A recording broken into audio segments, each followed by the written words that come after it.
Welcome to the Ideal Investor Show. This is the podcast where we help you challenge your mindset and discover where you are. Tired of stories about other people's success? We can help you change your life, determine your time freedom point, and join us on the journey to financial success. Let's go. Hello and welcome to another episode of the Ideal Investor Show, where we bring you great guests, and every once in a while you have to listen just to me to talk about how do we actually create our passive income portfolio and how do we actually get to a point that we call the time freedom point. And today we have a great guest because some of us are already in his neck of the woods and we want to learn a little more how to do it better. Jim Sheils is with us. Welcome, Jim. Thanks, Axel. Good to be here. Yeah, absolutely. And before we get into exactly what you guys do and how you do it and why people should consider working with you, tell us a little bit how you, both from a business and personal perspective, got to where you are today. Yeah, like any real estate investor, entrepreneur, it definitely wasn't a straight line. But 24 years ago, I put my offer on my first property in Lompoc, California, and it got accepted. I remember hyperventilating in my kitchen, $152,000 for a 3-family house, which now you can look back and know it's, gone way up in value on that, but it was pretty scary. And but that was my start. And a mentor of mine always said, if you can say in one sentence what your real estate niche is, you're probably going to do better because you're not trying too many different things. So when I first started in this business, Axel, I would buy, fix, and resell HUD foreclosures, which are a type of government foreclosure in California. And then I started to buy, fix, and rent foreclosures and work with investors on them. And then I moved to Florida around 2004 because I thought the fundamentals were better, the landlord laws were better, did a lot of more foreclosures. And then 2008 came, which was not a fun time for any of us real estate investors. But we survived, protected our investors, and there opened up this just wide sea of bank foreclosures. So I started to buy bank foreclosures in bulk, renovate them, rent them out, or sell them. And that's how I met my now building partner. And by about 2014, we were scratching our heads because we said, gosh, it's really hard to find these fixer-uppers now. There's so much competition and the pricing isn't really working. So we had this thought, what if we built our own investment properties for ourselves and our investors instead of trying to find old homes? And that's how Build to Rent started. And that first year was a messy experiment, just like anything. We built about $3 million worth of property, but we could see the model had legs and it really took off. And fast forward 9 years later, last year we did 185 million in sales. So our niche today is we build new construction rental property, single family, duplexes and quads in high growth areas in Florida. And high growth just means there's got to be population growth, economic growth, a good affordability index, which we might talk about today, desirability, something drawing them to the area, and healthy supply and demand. We obviously want to go where they need more houses, not where there's too many. Yeah, absolutely. And all those things, I think everybody would agree that at least anybody who is in investing in real estate, that those would be the criteria we all would like to see, ideally all in one place. So yeah, it's tough to get all 5 of them. If you get 4 out of the 5, you're doing well. If you find 5 out of 5, you can do really good. And that's why we picked Florida as our home area. We started in Northeast Florida, and now we've branched into 12 different markets in Florida. Yeah, that's really cool. And I mean, I want to talk a little bit about, like in the opening, I said we have some of our tribe members already invested or in the process of investing in Florida, some in new builds, some in existing.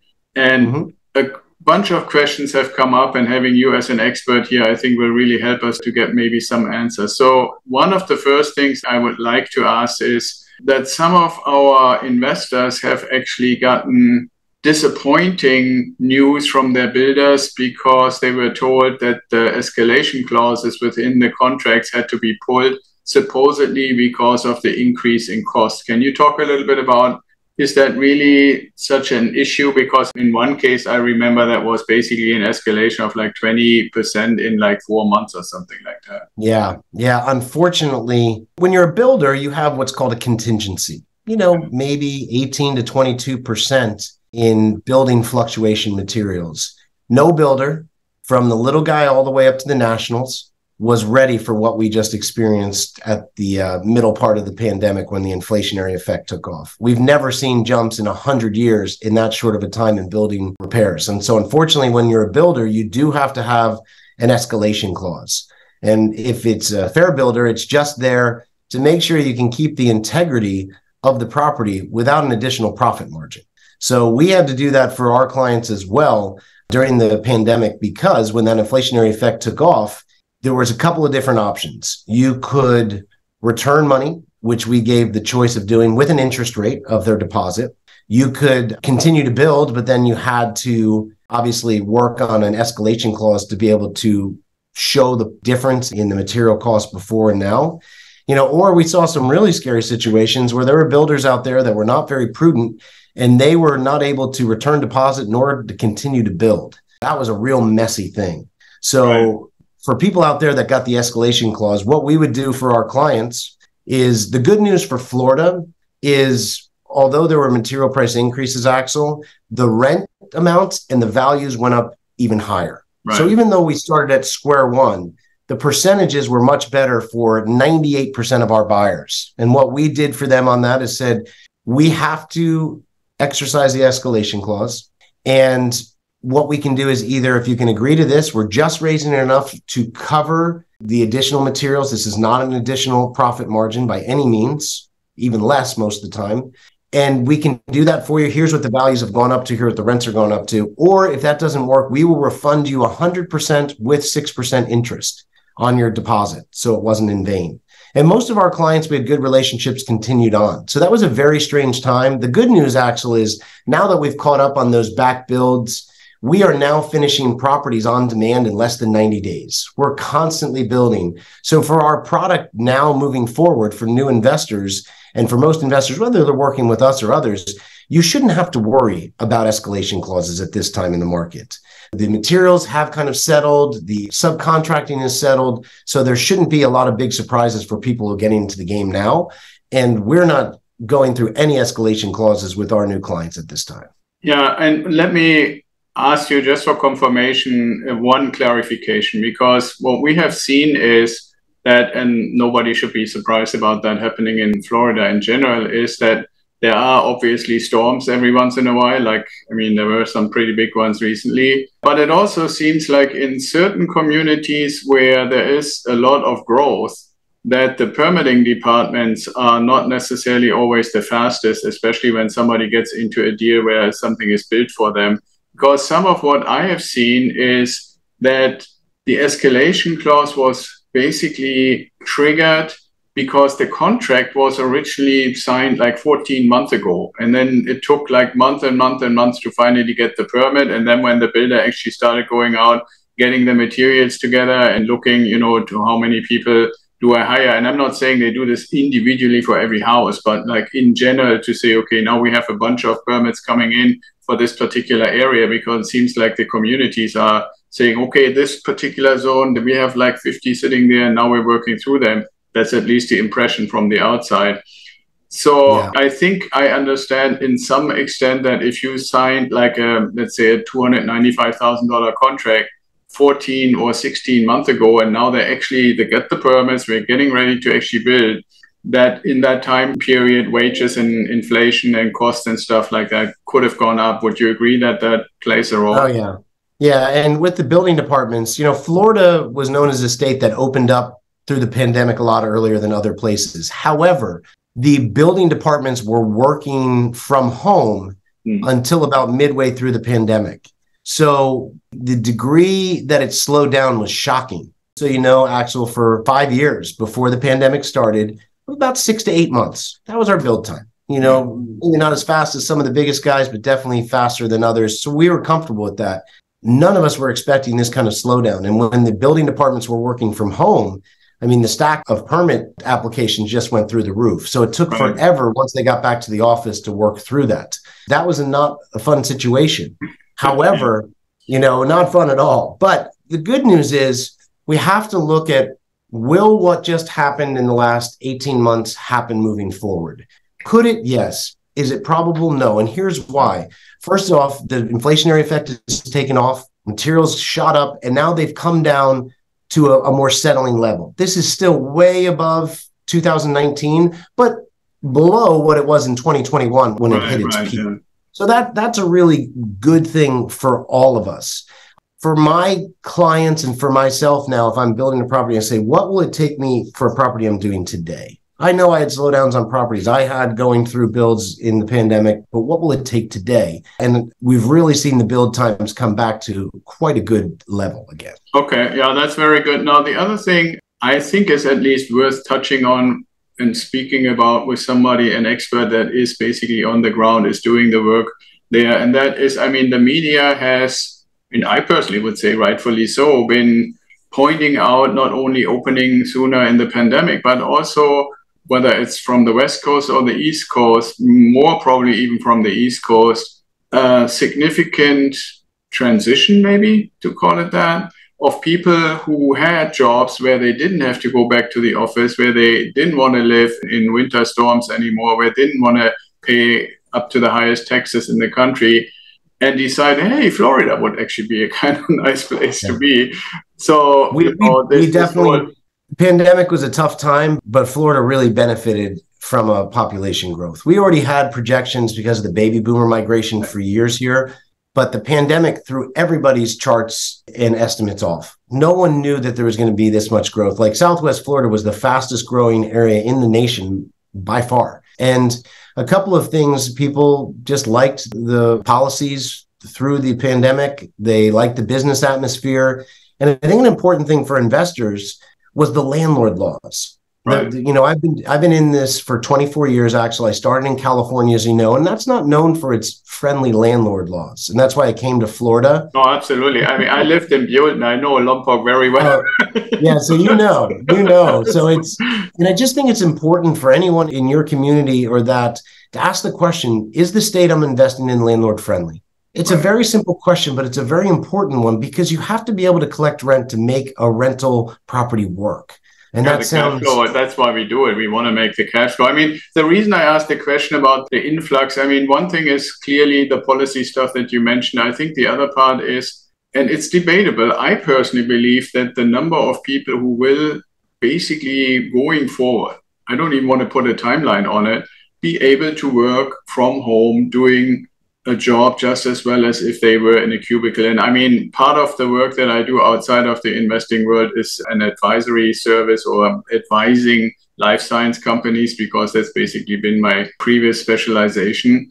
Gotcha. And in that case, unless you're working in some sort of a lab or manufacturing process, there's such a highly regulated environment. It takes a lot of people and a lot of oversight and a lot of knowledge work is what I call it. Yes. Right? And these knowledge workers, I don't see any reason really seriously to bring them ever back to the cubicle. Yes, there will be cases where companies should and will say, okay, every so often we want to come together to build like team spirit and that kind of stuff.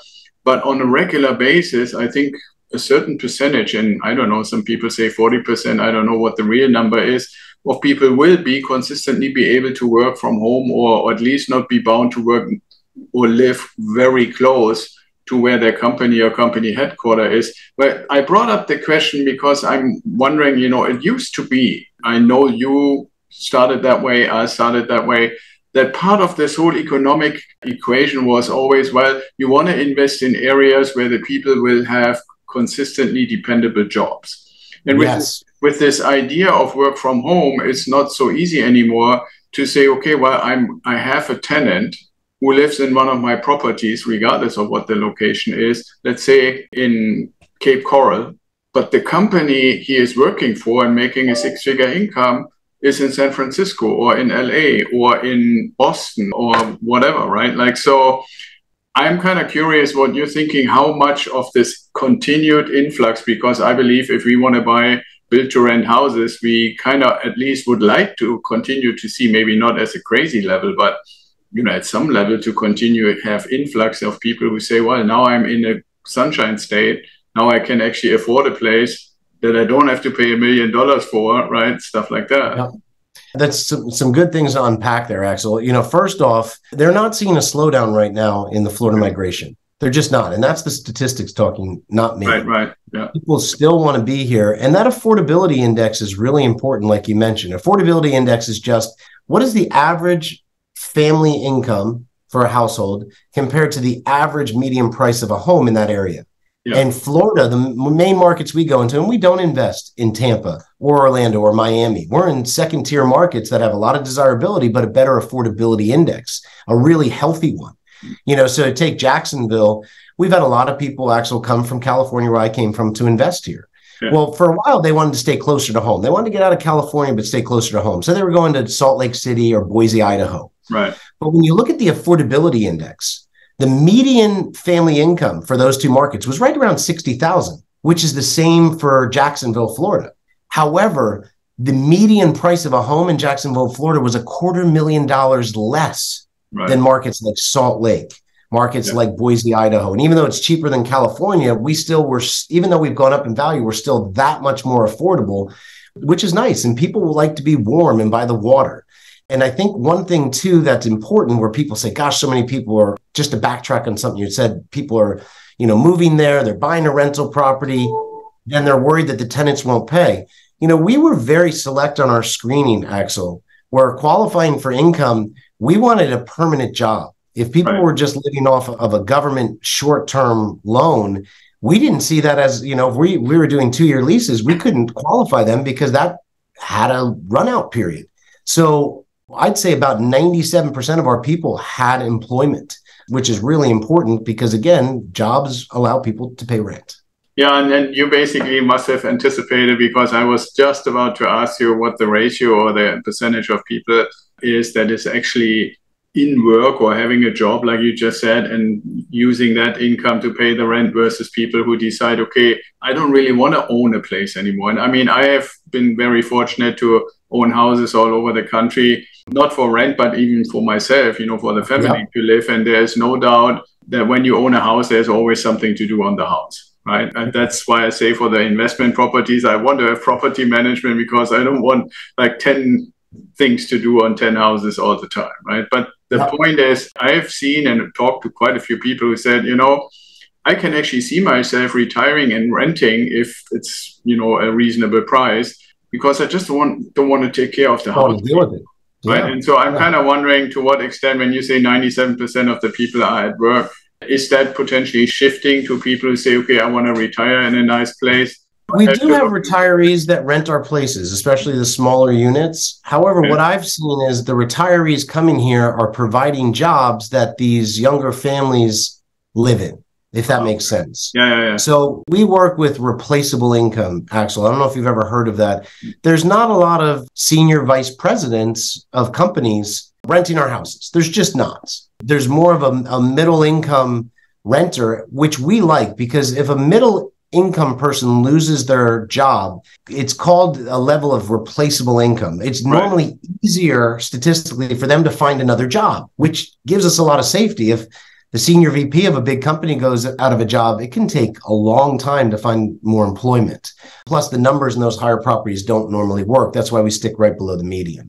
Yeah, I absolutely agree with that. I mean, the other part is, if we jump on that thought train of work from home, then there are also, and if we were ever to decide to work together, I would definitely want to have a discussion on what industries should be favored, right? I mentioned the life science industry. There's so much demand and extreme growth. And I think other industries like AI right now and certain other growth industries, where if somebody were to lose a job in this kind of like manager, like maybe senior manager or, junior director level or stuff like that, they're not really typically losing their job. They're actually leaving on their own thing, because they want to get to the next level. And there's so much demand that it's not hard to get new jobs, even if you're not located. And that's a big benefit, right? They're not located in the location of the company. So the market has basically, in my opinion, opened up to, you can work for anybody anywhere in the country if you bring the proper qualification, and if you're dependable and all that kind of stuff. Now, I would like for you, if you don't mind, to maybe pick an example that you can give to our audience, where you would say, okay, so this is like a location, here is the typical price level, size of property, expected cash flow, expected rent level. Can you take us through like a little vignette like that? Yeah, let me take you through that. I do want to add one important Florida question that always comes up, and you hit on it before, and we got into another interesting dialogue on something else. Okay. And that's on storms and hurricanes. Right. 2004. Insurance, right? Lately, everybody's talking about insurance. Well, people say insurance in Florida has gone up so much. And I always preface the question, Axel, which property? Right, exactly. And the reason was there is a large difference in risk assessment for an insurance company for an older property versus a new property. Yep. And I'll tell you why. In 2004, Hurricane Charlie hit Punta Gorda, an area we build in now, decimated the area. My dad's cousin lived there, terrible. After 2004, the government stepped in and said, we are changing the building guidelines. You need to build up 13, 14 feet above sea level, stronger structural integrity, fasteners, the whole nine. And that's kind of expensive and a pain, but that's what you have to do for new construction. The dirt's expensive. We have to bring it in. And what I can compare it to is, we just went through that large hurricane, Hurricane Ian, which was almost a Category 5 down in Southwest Florida.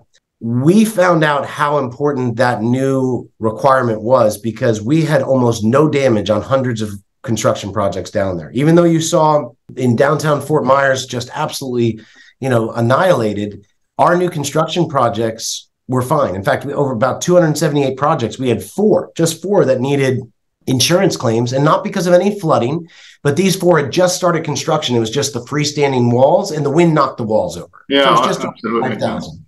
No, I get that. I mean, somebody actually, because we have some investments in Cape Coral, said the storm was one of the biggest, fastest renovation projects ever seen, right? Because it took all the old stuff pretty much away. And I mean, for me, I don't know if you know, but I'm originally from Germany. And when I first came to the US, I was like, how can you build houses with these wooden sticks, right? Like, I've never seen that before. For me, a house was something that had an inner wall of stone and then a little airspace, like maybe 4 or 5 inches of airspace, and then some kind of siding or oftentimes brick or something like that.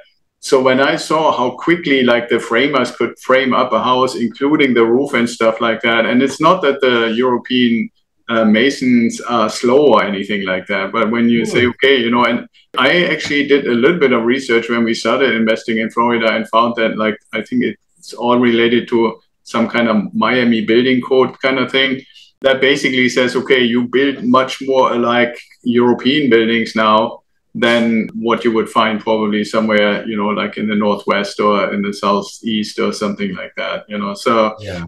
I'm actually glad about that because I know that a lot of buildings in Europe are hundreds of years old, and had gone through all kinds of storms. I lived in the wine country for a while when I was in the Air Force, and it was flooding all the time, and everybody had a tiled basement and real solid walls. And when the storm was on, you went through with your spray gun, and obviously before the storm, everything that would be harmed by water would be brought up into the house. Good to go. They literally knew how to do it. They never wanted to move away from the wine country. They just made the houses fit purpose, basically. Yeah, that's what we found with Florida.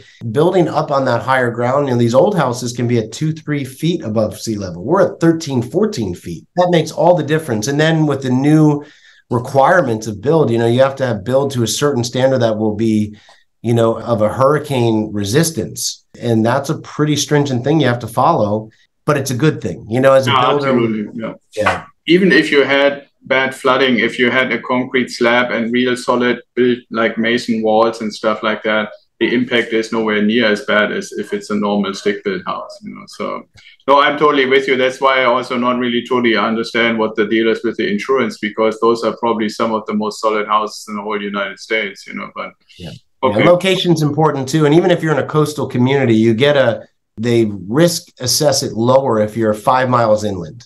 So if you're 5 miles inland from the coast, so a lot of our markets, Jacksonville and parts of Southwest Florida, even though they're coastal communities, we build 5 miles inland. So that helps your insurance as well. Yeah, absolutely. So let's see if you can give the audience a little bit of an example, and mainly because we are very interested, obviously, from a passive income development perspective, to get an idea what is currently possible. Everybody knows we have high interest rates.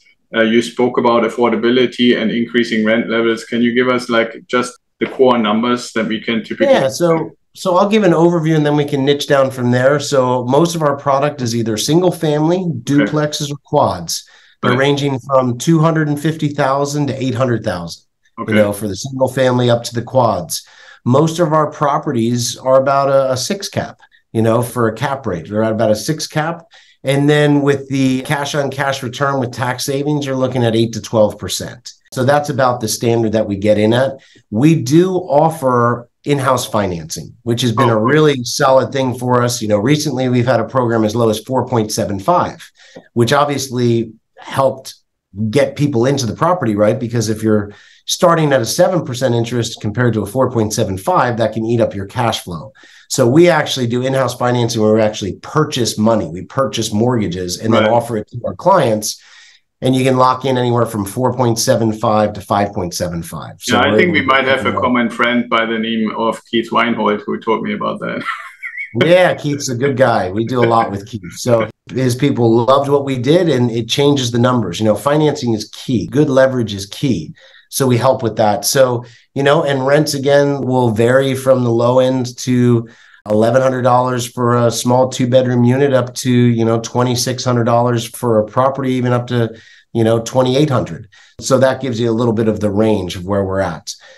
So if you take, our investments are mainly single family. Can you say, with 4.5% or let's say 5%, what kind of cash flow after paying everything, net cash flow can people look at?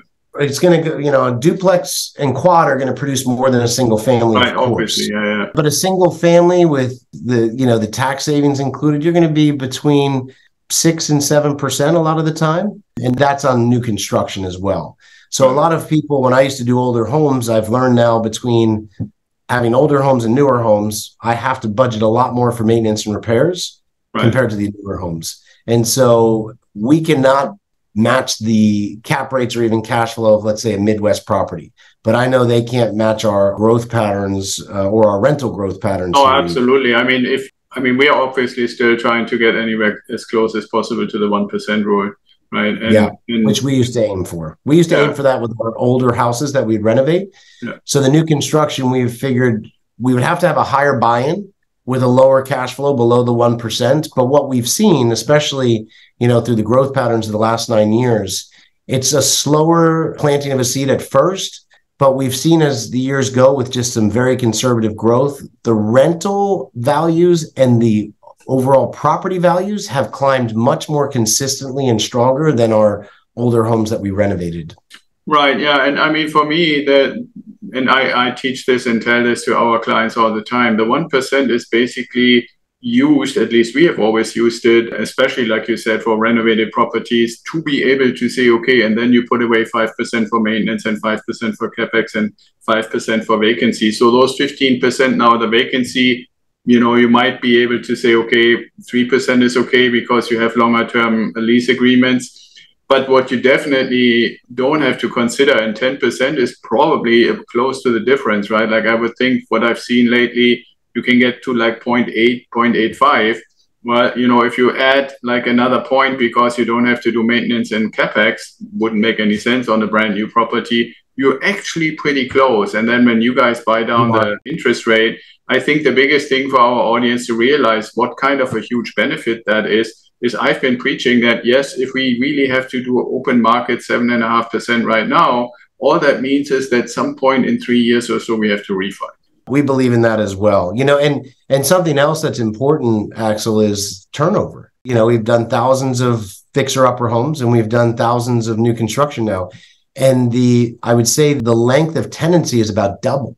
So when you're keeping that tenant longer, as you know, without maintenance and repairs or turnover costs, that can be a great acceleration to your position on that property. And that's something very important that has helped a lot of our investors. Yeah, and one thing, that goes along with that, and I'm sure you hopefully agree, that when somebody is basically literally the first occupant of a brand new house, the likelihood of them really kind of consider and treating it more like their own house, I believe, is significantly higher than an existing property. Even if it is freshly renovated, it still doesn't feel quite exactly the same like a brand new house in a brand new neighborhood. And therefore, I've seen it in my own portfolio that, in that scenario, I have tenants literally that have been in the house for 5 years. Yeah. And that's so important for growing a rental portfolio. Yeah. Those first 3 to 5 years are absolutely crucial. So if you can keep down maintenance and repairs and longer tenancy, that is so important to getting into a property right. But if you spend a lot of money on turnover and maintenance and repairs, that's where people get in trouble. That's where they feel overwhelmed and underwater. And that's why we wanted to reverse it. And we've just seen a easier trajectory with that new construction because it takes that part out of the equation. You know, older houses, we joked, Axel, I own them. So don't, I was a rehab for many years, but I know about the 3-year curse. Yeah. And we joke about it at our office where, you know, we can do a new roof, new heating and cooling, new plumbing, update kitchens, baths, electric. And it seems I got to up my budgets in 3 years for maintenance and repairs. These are older homes, 40s, 50s, and 60s. They were made different, you know, and the new construction, you know, 9 years in on this, we haven't seen that 3-year curse come upon us, which is really, really satisfying. Yeah, absolutely. And there's one more thing, and at least I'm a big proponent for that. I'm kind of curious, and then we probably come to a finish line here, and that is the possibility or the ability, if you want to call it that, on a new construction property to get relatively favorable insurance for repair. Much more favorable. And that's I don't mean like homeowners insurance. I mean just literally to say, okay, should I maybe get like a $700-800 insurance policy that I turn into the purchase, pay 20% of it, let the bank pay 80% of the rest, and for the first 3 or 5 years or however long you want to go, if anything happens, it's covered. Exactly. Yep. And you're going to get a better deal on insurance. It just is. Like I said, homes built 2004 or newer, you're going to get a better deal. It's just that simple. Yeah, I mean, because they also know that the likelihood of really being called upon is much lower, obviously. Exactly. Okay. They've got bigger analyst departments than you and I have, that's for sure. So I just go with it. Yeah, but I always pretend that we make it up with common sense. You know?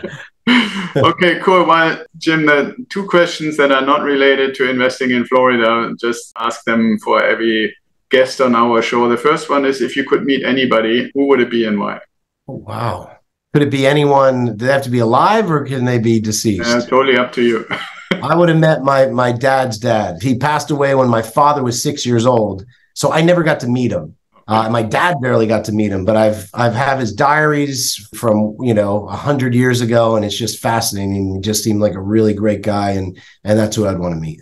Yeah, that's a good thing to say, because I remember I was fortunate to meet my grandpa and be around him when I was growing up. No, that's nice. He gave me a lot of, it's kind of funny. Initially, when he gave me these statements, like I give you just one, and many people have heard me say this when I'm a guest on shows and stuff like that. One of them was, never trust a statistic that you didn't manipulate yourself. Right. Oh, there you go. when I first heard that, it just completely went over my head. I'm like, what the hell is he talking about? And as I get older, I more and more understand. And there are so many, right? Like that initially you don't even get what the heck is that about. And as I get older, I find out, there's a lot of truth to this one and that one and so forth. So, I love that. Like inflation is a good one where this statement really yeah. Right. Okay. The last question, Jim, is if you had a time machine, where would you go and why? If I had a time machine, I would probably go back about 5 to 7 years. Okay. Because I've just had so much fun adventuring with my family. I would do it all again. I think that's how short I'd go back, just to relive that again. Yeah, cool. Well, there's no rules. It's your time machine. You can go whenever you want to. Okay, well, wonderful. So I mentioned the website. I mentioned before we started recording that I filled out that little sheet. But if people are interested, you mentioned the numbers, you mentioned your approach. We are kind of already doing it, but I still, if somebody says, hey, I want to talk to Jim. We're always looking to partner with good, solid groups that share our fundamentals and principles. So if you're, you and I will speak more, obviously, of collaborating together. But if people are interested, they can go to jjplaybook.com. That was something that my wife and I created about our journey into real estate and passive income. How we came up and picked our principles and landed on build to rent and what it's done for us and our monthly passive income, and how you can follow the same step by step. And then our building company, Southern Impression Homes.com. You can look that up to learn more about our building company, our history, some case studies on our clients in the areas in Florida that we focus on. Yeah, that's very good. And we're going to put that definitely in the show notes for everybody to be able to get to that. So I want to say thank you for the time. We went a little over, but it was really interesting. And as you said, we're going to stay in touch and hopefully have more investments in Florida. Sounds good, Axel. Nice meeting you. Take care. Thank you, Jim.